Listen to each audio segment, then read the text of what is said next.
నమస్తే. Welcome to VSB Telugu audio కథలు. కథా శీర్షిక నిరుద్యోగి సాహసం. రచన ఇసుకపల్లి లక్ష్మీ నరసింహ శాస్త్రి గారు. ఇక కథలోకి వెళితే, సుందరరావు గారి ఇల్లు ఇదేనా అండి? మాటలు తడబడుతూ వెర్రిమొహం వేసుకుని కళ్ళార్పకుండా నిలబడ్డాడు ఆనందం. ఎదురుగ్గా నిలబడ్డ ఆ యువతి మొహం చూస్తుంటే ఆనందానికి దడ ఆయాసం ఎక్కువైనాయి. మొహం క్షణాల్లో కందిపోయింది. గొటకలు వేస్తూ గతుక్కుమన్నాడు.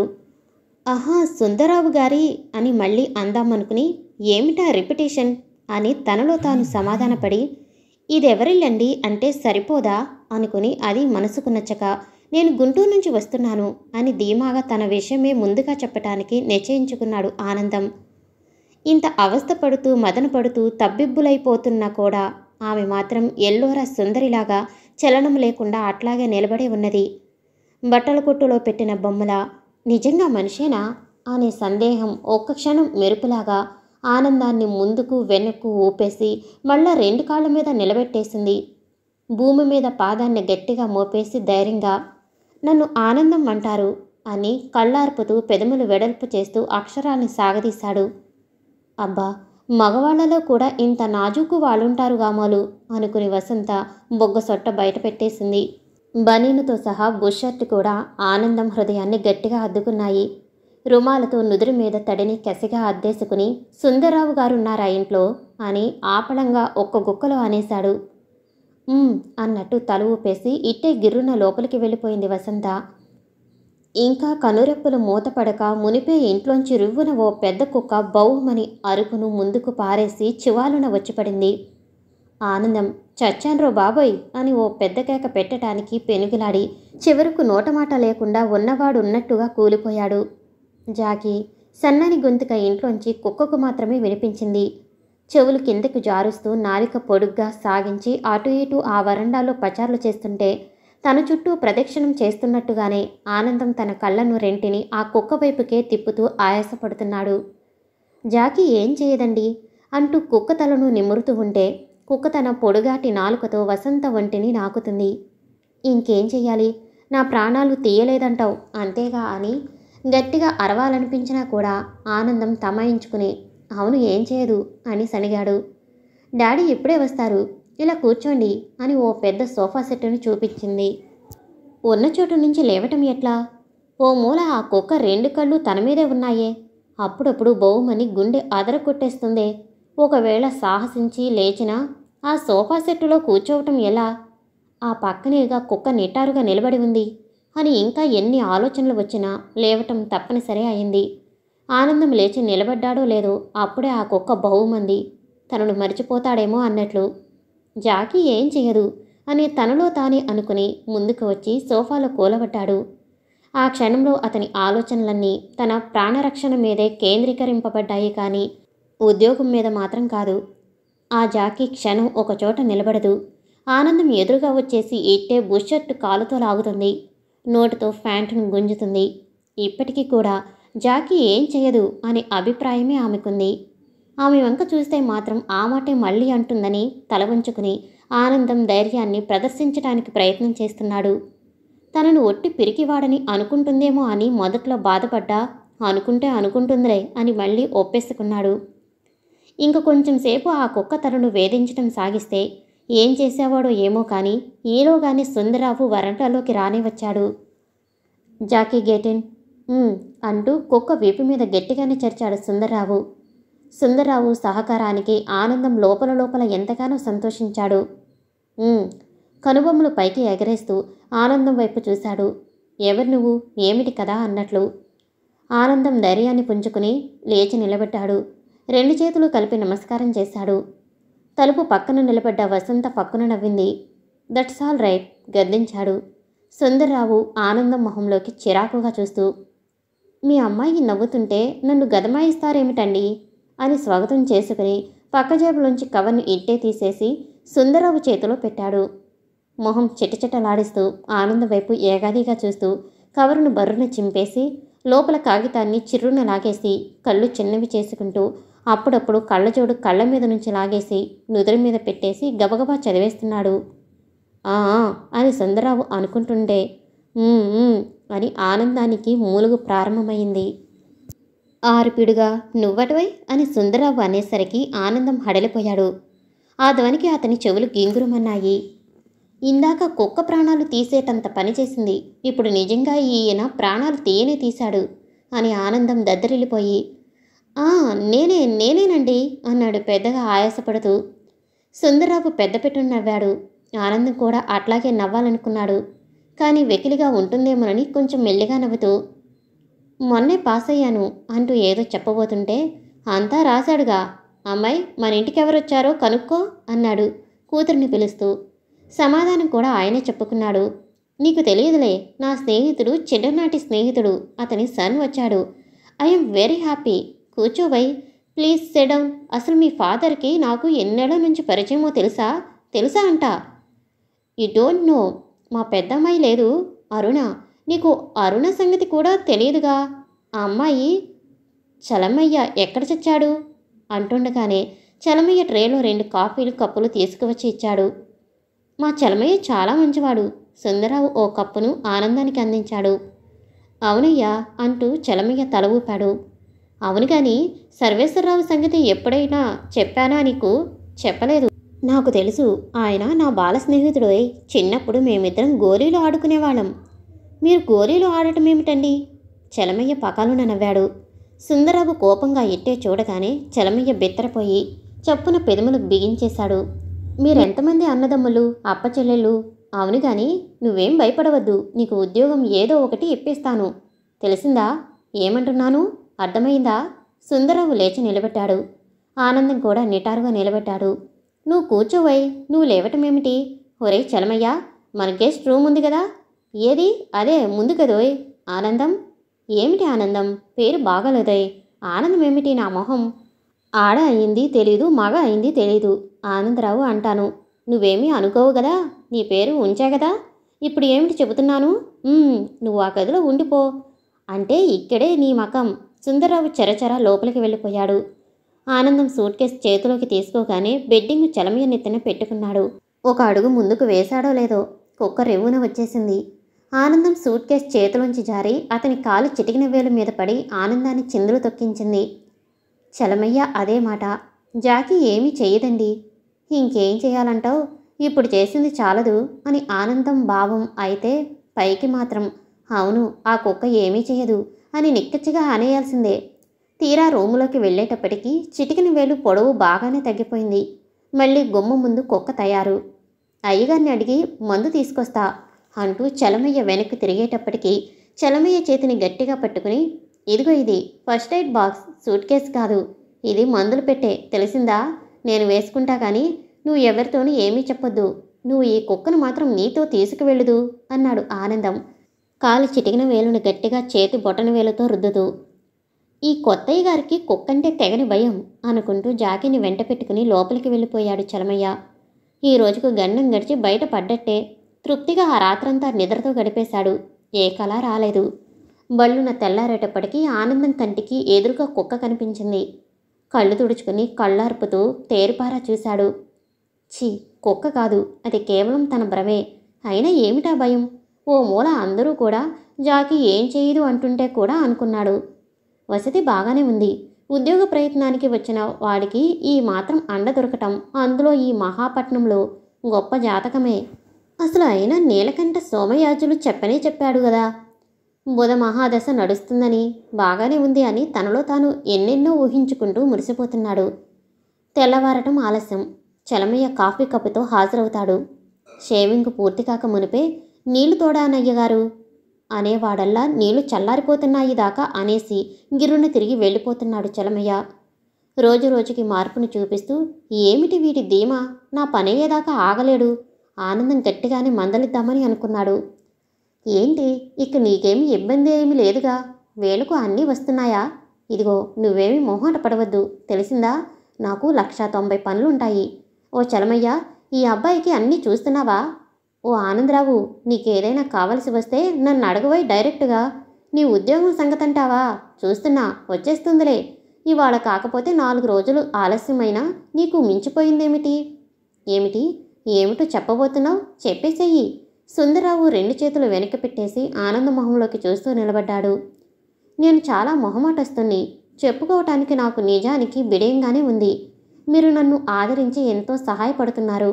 ఎన్నాళ్ళని ఇక్కడ ఉండటం అనేది మీరు కూడా ఆలోచించాల్సిన విషయమే. అన్నీ తెలిసిన వారి ముందు నేను ఏం చెప్పినా వెలితిగానే ఉంటుంది. నన్ను మొహమాటస్తునిగా ఉండటానికి మీరు కూడా సహాయపడాలి. ఉద్యోగ విషయం మీరు ప్రయత్నం చేయటం లేదనటం సాహసమే అవుతుందని నాకు తెలుసు. అయితే ఉన్న పనుల ఒత్తిళ్లలో ఈ నా చిన్న విషయం మీకు పదే పదే గుర్తుకు రాకపోవచ్చునని మాత్రం నేను భావించటంతో తప్పేమీ లేదనుకుంటాను. మీ అంతవారు నాకు అండగా ఉంటుంటే నాకు వచ్చిన లోపం ఏమీ లేదు, కానీ నా స్వశక్తి మీద నేను ఉండగలుగుతున్నాను అనే ఆత్మవిశ్వాసం నాకు కలుగచేయమని మాత్రం మిమ్మల్ని చాలా చాలా రిక్వెస్ట్ చేస్తున్నాను.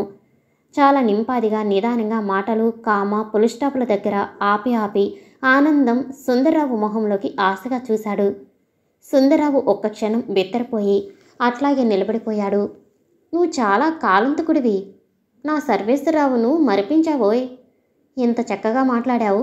చిన్నప్పుడు మీ నాన్న కూడా ఇంతే. నీ భావం నాకు అర్థమైంది. నేను చూస్తా గానీ ఆ విషయం ఏమిటో మళ్ళా ఉద్యోగ విషయం మాత్రం నాకు గుర్తుకు తెచ్చి నన్ను అవమానించవద్దు. సుందర్రావు వెనక్కి తిరిగాడు. క్షమించాలి, అవమానం ఏమిటి అని ఆనందం అంటుండగానే సుందర్రావు లోపలికి వెళ్ళాడు. ఏం చలమయ్యా, ఏంటి ఇవాళ హుషారుగా ఉన్నావు? ఆనందం 2 చేతులు ప్యాంటు జేబులోకి పోనిచ్చి తల ఎగరేస్తున్నాడు. ఏమిటి విశేషం అన్నట్లు. ఏం లేదండి, చిన్నమ్మగారిని చూడటానికి వస్తారండి ఇవాళ, చలమయ్య నవ్వుతూ అన్నాడు. అట్టాగా, ఆవితేనే ముందరగానే తప్పకుంటే మంచిది. శివాలున్న లేచి నిలబడ్డాడు. అయ్యగారు, చిన్నయ్య గారు, మీరు తప్పక ఏడనే ఉండాలి. పెద్దయ్య గారికి అండగా ఉంటుంది. పాపం చిన్నమ్మగారి పెళ్లి కోసమని దిగులు పడిపోతున్నారంటే నమ్మండి. ఆ అమ్మగారు అయితే పైకి అట్టా ఉంటున్నారు కానీ అబ్బబ్బా తలుచుకుంటే భయమేస్తుంది. కళ్ళు అద్దుకున్నాడు చలమయ్య. కాసేపు బిత్తరపోయాడు ఆనందం. ఏమిటి ఇంత చేటుగా బాధపడుతున్నావు చలమయ్య? ఏది నా వంక చూడు. చిన్నయ్య గారు, నేను మాట చెబుతా, మళ్ళీ ఎక్కడా అనకండి. చెప్పబోయ్, ఏమిటా సస్పెన్స్? అసహనాన్ని తీవ్రంగా ప్రదర్శించాడు ఆనందం. ఎన్ని సంబంధాలు వచ్చినా కూడా ఒక్కటి కుదరటం లేదండి. అయ్యగారి హోదా చూసి బోలెడంత డబ్బు అడుగుతున్నారండి. మనలో మాట నేను చెప్పకూడదనుకోండి, అయ్యగారు గొప్పలకు పోతారండి. దాంతోనే చిక్కొచ్చి పడుతుంది. అందరూ కూడా అయ్యగారి దగ్గర ఎంతో డబ్బుందని అనుకుంటారండి. నిజం నాకు తెలుసు కదండి. ఇంకా మీకు తెలియదు కానీ పెద్ద అబ్బాయి గారే అసలు అయ్యగారి మనసు పాడు చేసింది. అదొక పెద్ద కథ. ఆ పాపు, అసలు నాదే ఓ కథ, అందులో మళ్ళీ ఇంకో కథలో నిండా మునిగి ఉన్నాం. 3వ కథ కూడానా? ఆపేసేయి. నేను ఇక్కడికి వచ్చింది ఉద్యోగం కోసం. నాకు ఇంకా వేరే వ్యాపకాలు ఏం లేవు, తెలిసిందా? ఇప్పుడే అర్జెంటుగా వెళ్ళి ఒక ఆయన్ని కలవాలి. నేను వెళుతున్నా కానీ నువ్వు జాగ్రత్త, నవ్వుకుంటూ గడప దాటాడు ఆనందం. రాత్రి చాలా పొద్దుపోయింది. ఆనందం దిగాలు పడి నుదురు మీద అరచేయిని ఆనిచ్చి చాలా ఆందోళన పడుతున్నాడు. ఎన్ని చోట్లకని వెళ్ళినా అంతా చొక్కెదిరే. ఇంటర్వ్యూలో ఫెయిల్ అవటానికి కారణం ఏమీ లేదే. వాళ్ళు వేసిన తప్పుడు ప్రశ్నలన్నిటికీ సూటిగా సమాధానం చెప్పానే. అసలు సూటి సమాధానాలు చెప్పటమే తప్పేమో. ఇన్నేళ్లు కష్టపడి చదివిన చదువంతా ఎవడో 4 ప్రశ్నలు వేసి ఇట్టే తీసి పారేస్తాడా? మన తెలివితేటలు ఆ చవట బుర్రలకు అర్థం కాలేదనుకుంటే తృప్తిగా ఉంటుందా? ఆ మేధావుల ముందర ఈ మట్టి బుర్ర పనికిరాదనుకుంటే సరిపోతుందా అని ఆలోచనలు రాచరంపాన పెడుతున్నాడు. అందరూ తలోమాట. ఏది నమ్మేటట్టు? నమ్మక చేసేదేమిటి? ఒక బ్యాంకులో గుమస్తా ఉద్యోగానికి 5,000 లంచం ఇవ్వాలంటే నమ్మటానికి వీల్లేకుండానే ఉంది. ఓవేళ నిజమని రుజువైనా అంత డబ్బేది అన్నట్టు జేబులు ఖాళీ అయినాక మళ్ళీ మనీ ఆర్డర్ వచ్చేదాకా ఇల్లు కదిలే పనే లేదు. సుందరరావు గారు అని ఒకటే స్మరణ. ఆయన దగ్గరకు వెళ్ళటం ఆలస్యం. అపార్ట్మెంట్ ఆర్డర్ జేబులోంచి తీసి ఆమాంతం చేతిలో పెట్టేస్తాడనుకున్నాడు మా నాన్న. పిచ్చి నాన్న. మన సహనం పరీక్ష చేయటం ఒకందుకు మంచిదే కానీ నాన్నను మాటకు డబ్బు పంపించమని రాయటానికి మనసొప్పటం లేదే. మిస్టర్ లోథర్ ఇచ్చిన రికమెండేషన్ లెటర్ను మహమ్మద్ అలీ గారికి చూపిస్తే ఆయన యాదగిరి గారికి ఫోన్ చేసి చెబుతాడు. ఆ నరసింహస్వామి కటాక్షించి ఇంటర్వ్యూ బోర్డు మెంబర్ చెవిలో ఊదితే నన్ను అట్టే విసిగించే ప్రశ్నలు ఏవి వేయక నీ పేరేమిటి, నువ్వేం చదువుతున్నావు అనే 2 జటిల ప్రశ్నలని జల్లిపించి నన్ను సెలెక్ట్ చేశారు. ఆహా, ఎంత చక్కగా ఉంది. అడ్మినిస్ట్రేషన్ వీళ్ళందరినీ ఓసారి నేను చుట్టుముట్టి రావాలి. చంపావు పో. ఇల్లు కదలటం ఎట్లాగా అని నేను ఉక్కిరిపిక్కిరి అవుతుంటే వీళ్ళందరినీ కలవాలంటే అయిందన్నమాటే మన పని. ఇది అయ్యేది కాదు, పెట్టేది కాదు. రூపాయల కోసం పరువు పోగొట్టుకుని దేహాన్ని చెయ్యి చాచేదానికంటే చప్పగా ముసుగు పెట్టుకుని పడుకుంటే మంచిది. ఇలాంటి ఇంటర్వ్యూలు ఎన్ని తప్పినాయి, ఇంకా ఎన్నింటికి హాజరు కావాల్సి వస్తుందో. అప్పుడే ఏమైంది, సార్ ఎంఏ పాస్ అయ్యి మామూలు గుమస్తా కోసం ఎస్ఎస్సి వాళ్ళతో పాటు అంతసేపు ఆ గేటు ముందర పడిగాపులు కాస్తున్నాడంటే నిరుద్యోగ సమస్య ఎంత తీవ్రంగా ఉందో ఇంకా చెప్పాలా? ఏమైనా ఇంకోళ్ళ సంగతి మనకెందుకు, ఈ సుందరరావు గారి పలుకుబడేమిటో ఈ దెబ్బతో తేల్చేస్తా. తనలో తాను రకరకాల ఊహించుకుంటూ శరీరాన్ని పెంచుకున్నాడు ఆనందరావు. చలమయ్య కాఫీ కప్పు గదిలోకి తీసుకువచ్చాడు. ఆనందం గమనించలేదు. చెన్నై గారు అనే పిలుపు ఆయనకు వినబడలేదు. నిజంగానే నిండా ముసుగుపెట్టి పడుకున్నాడు ఆనందం. దుప్పటి దట్టంగా ఉండటం వలన సూర్యకిరణాలు సూటిగా వచ్చేసి మధ్యలో ఆగిపోయాయి. సుందరరావు పైకి డాంబికంగా కనిపించిన మనసు విలవిలలాడుతూనే ఉంది. ఓ మూల కూతురి పెళ్లి సమస్య కలవరపెడుతుంది. ఇంకొక వైపు సర్వేశ్వరరావు గారు అబ్బాయి ఉద్యోగం కోసం వచ్చి గుండెల మీద నాట్యం చేస్తున్నాడు. మళ్ళీ ఆ ఉత్తరం చదువుతుంటే సుందరరావు ఒళ్ళు జల్లుమంటుంది. ఈ బీద పాత స్నేహితుడిని మరవవని, మా అబ్బాయికి తప్పక ఏదో ఉద్యోగం ఇప్పిస్తావని గంపెడాసతో నీ దగ్గరకు పంపుతున్నాను. నువ్వు తలుచుకుంటే ఇదొక పెద్ద విషయం కాదని నాకు తెలుసు. పెద్ద కుటుంబీకుణ్ణి ఇక్కడ మేము ఏ విధంగా గడుపుతున్నామో నేను ప్రత్యేకించి రాయటం అనవసరం. పాపం నా మీద ఎంతో ఆశ పెట్టుకుని పంపించాడు. ఎంత ప్రయత్నం చేసినా కుదరటం లేదే. ఆనందం నన్ను గురించి ఏమనుకుంటున్నాడో ఏమో అనుకుంటూ సుందర్రావు ఆనందం గది వైపుకు నడిచాడు. చలమయ్య, అవునయ్యా, పొద్దుగాల నుంచి చెన్నై గారు లేవలేదండి. ఈ మాటలు కాస్త ఆనందం చెవిదాకా రాగానే ఆమాంత ముసుగు తీయగానే ఎదురుగా సుందరరావు సాక్షాత్కారమయ్యాడు. మళ్ళా ముసుగు వేసుకోవటానికి మనసొప్పటం లేదు. చప్పున లేవటానిక వెనుకాడుతున్నాడు. ఏమిటి ఆనందరావు, ఇంకా పడుకునే ఉన్నావు? జాలిగా ఆప్యాయంగా కరుణగా సుందర్రావు నోటి నుంచి వినటం ఆనందంకు ఇదే మొదటిసారి. అబ్బే ఏం లేదండి, ఒంట్లో బాగోలేదు. వద్దని అనుకుంటూనే అనేశాడు ఆనందం. చప్పున నాలుక ఖర్చుకున్నాడు. ఏమిటి ఫీవరా? చలమయ్య, డాక్టరు నిత్యానందానికి ఫోన్ చెయ్యి, నేను మాట్లాడతాను. జ్వరం కాదండి. మరి ఒంట్లో బాగలేదని అబద్ధమాడితే తప్పక డాక్టర్ చేత ఏ ఇంజెక్షను పొడిపించడం ఖాయము. గిరున్న ప్రదక్షిణాలు చేయవలసిన వాణ్ణి చప్పగా గదిలో ముసుగు పెట్టుకు పడుకోవటానికి గల కారణాలు ఏ రకంగా చెబితే సుందర్రావు నిజంగా బోల్తా పడతాడో అని ఎంత ఆలోచించినా బుర్రకు తట్టడం లేదు. డబ్బులు లేవు, అందుకనే ఇంట్లో ఉండిపోయాననే నిజాన్ని చస్తే చెప్పకూడదని నిర్ణయించుకుని బద్ధకంగా లేచి నిలబడి ఆవలించి, ఇవాళ ఎవరిని కలవాల్సింది లేదండి, అందుకనే అంటూ సుందర్రావు మొహంలోకి చూసి చప్పున ఆపేశాడు ఆనందం.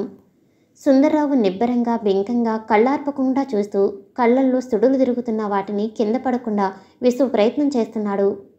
Anandarao, I'm so sorry. నీ మీద పూర్తిగా సింపతీస్ ఉన్నాయి, కానీ ఇంకా కొంత టైము పడుతుందనుకుంటాను. నువ్వు డిస్పైర్ కావద్దు. ఉద్యోగం రాందే మాత్రం నువ్వు ఇంటికి వెళ్ళవు, నేను వెళ్ళనీను. కొంచెం ఉద్రేకంగా మాట్లాడాడు సుందర్రావు. క్షణంలో గిర్రున తిరిగి వెళ్ళిపోయాడు. ఆనందానికి పూర్తిగా అర్థమైపోయింది. తన అసమర్థత అసక్తత సుందర్రావు పూర్తిగా గ్రహించాడని తెలుసుకున్నాడు. తన మీద సానుభూతి చూపటానికి సుందర్రావు చేస్తున్న ప్రయత్నం ఆనందానికి ఎబ్బెట్టుగా ఉంది. తన మీద సానుభూతి చూపించే ఏ వ్యక్తినైనా సరే ఆనందం సహించలేడు.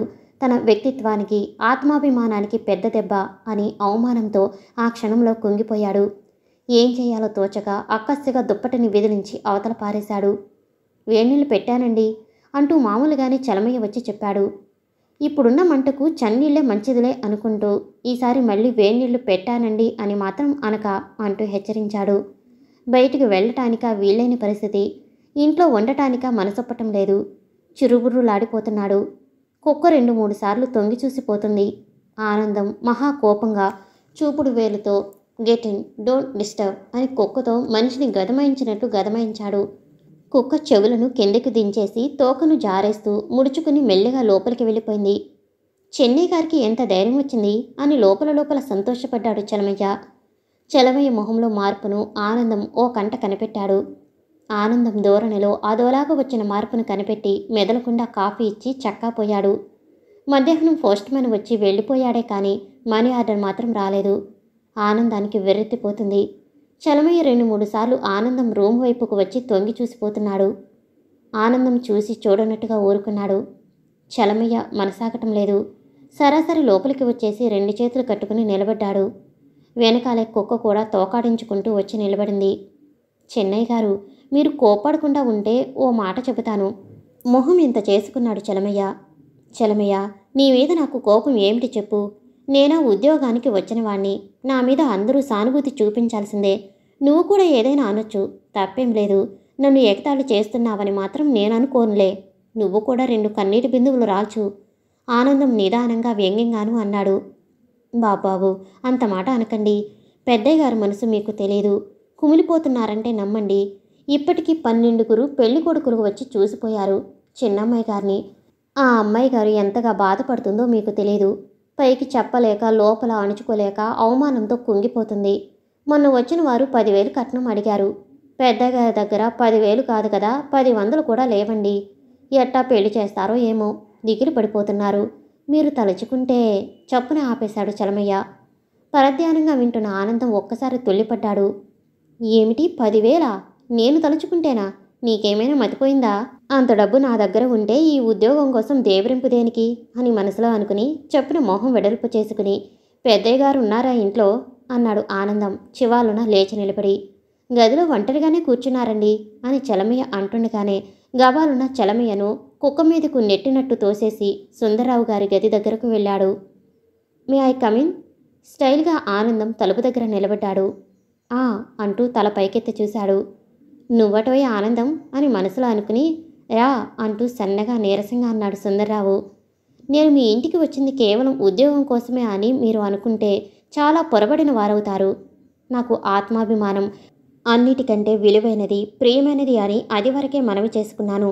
నన్ను చూసి జాలిపడటం, నా మీద సానుభూతి ప్రదర్శించటం నేను ఊహించలేని విషయాలు. అసలు అవి నాకు గిట్టవు. ఇన్నాళ్ల బట్టి మీ ఇంట్లో ఉంటూ మీ విషయాలు ఏవి నేను తెలుసుకోలేదని మీరు అనుకోరని నా పూర్తి విశ్వాసం. మీకు ఏ విధంగా నేను సహాయపడగలను అనేదే నా ఆవేదన. మీరు కూడా నా మీద అంత ఆప్యాయత, గౌరవం చూపెడుతూనే వచ్చారు. మీ మానసిక ఆందోళనను నా శాయశక్తులా తగ్గించటానికి నిశ్చయం చేసుకున్నాను. ఇంకా ఆనందం చెప్పబోతుండగా సుందరరావు కుర్చీలోంచి మెల్లగా తూలుతూలేస్తూ ఏమిటి అన్నాడు. మీ అమ్మాయిని నేను పెళ్లి చేసుకుంటాను. ఆనందం సుందరరావు మొహంలోకి నిశ్చలంగా చూశాడు. నేను చెప్పబోయేది అదేనండి. సంతోషంతో ఊగిపోయాడు చలమయ్య. కుక్క బౌ బౌమంటూ గబాలున వసంత దగ్గరకు వెళ్ళి చీర కొంగు పట్టుకుని లాగుతుంది. నువ్వు నా సహాయం కోరి నా దగ్గరకు వచ్చి నాకే సుందరరావు గొంతులో చేరవచ్చింది. ఆమాంతం ఆనందాన్ని కౌగిలించుకుని ఆ అమ్మాయి వసంత అంటూ బిగ్గరగా కేక పెట్టాడు. సమాప్తం. నేను వినిపించే ఆడియో కథలు, నవల్స్ మీకు నచ్చినట్లయితే షేర్ చేసి, లైక్ చేసి, సబ్స్క్రైబ్ చేసుకోండి. Thank you for watching.